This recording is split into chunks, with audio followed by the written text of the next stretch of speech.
Okay, so nothing special today. I'm going to make this a really short intro. I'm shooting with Tori. We haven't shot for almost 5 years. We haven't seen each other for 5 years. So I'm really looking forward to seeing her. I'm shooting with the Leica Elmarit 90 millimeter 2.8. Love that lens. It's a lot of fun. I'm going to shoot some natural light.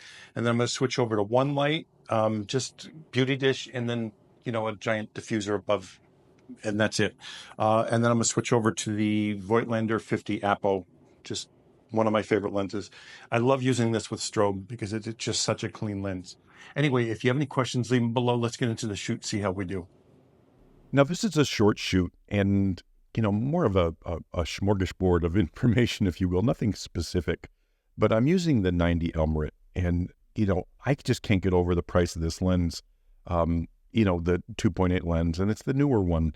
It's still below $1,000 and it's sharp and it renders skin beautifully.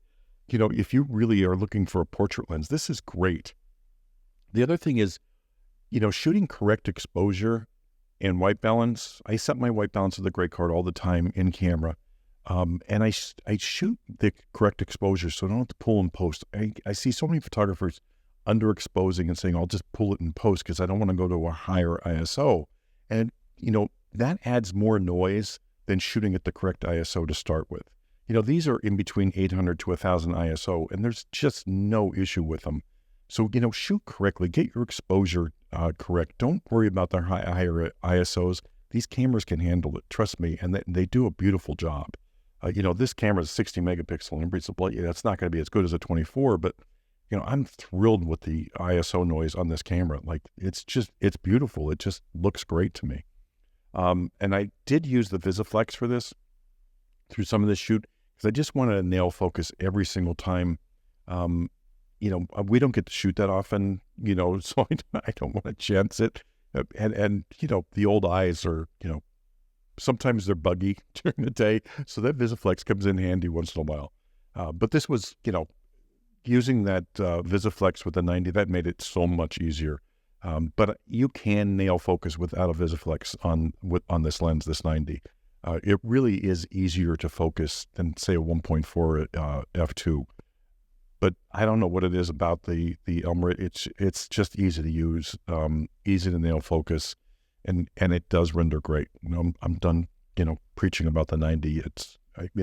It's a good lens if you're looking for that type of lens, and it is easier to focus than what you would think. Now, I'm going to go into flash pretty soon because I really wanted to play, and I'm happy with the photos I got. I'm loving the natural light. But I figured, I'm going to use the beauty dish. I haven't used it for quite a while, honestly, and I don't use a beauty dish without a grid. I love a grid on a beauty dish. So I figured, let me try it without the grid. I'll put a sock on it. Never use a beauty dish with a sock on it. But I tried the sock, and then I, took the sock off and tried that. I'm not a huge fan of beauty dishes. I know, there's so many photographers that absolutely love it, and they do get great work out of it. But my best work out of a beauty dish is with a grid. And currently I don't have a grid for this Profoto beauty dish, only because I didn't want to spend the money, honestly. And, for how many times I use it, I figured, do I really want to spend, $300, $400 on a single grid for a beauty dish when I can probably just go to B&H or Adorama and get a cheap beauty dish with a grid on it, and it would work on the Profoto. Anyway, that's where I stand.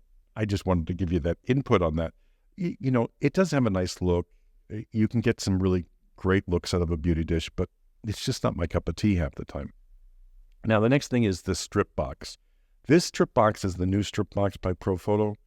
Now, I swear by strip boxes, whether it's Profoto or whoever. The only reason I'm showing you the setup on this is because it's one of those pop-up ones.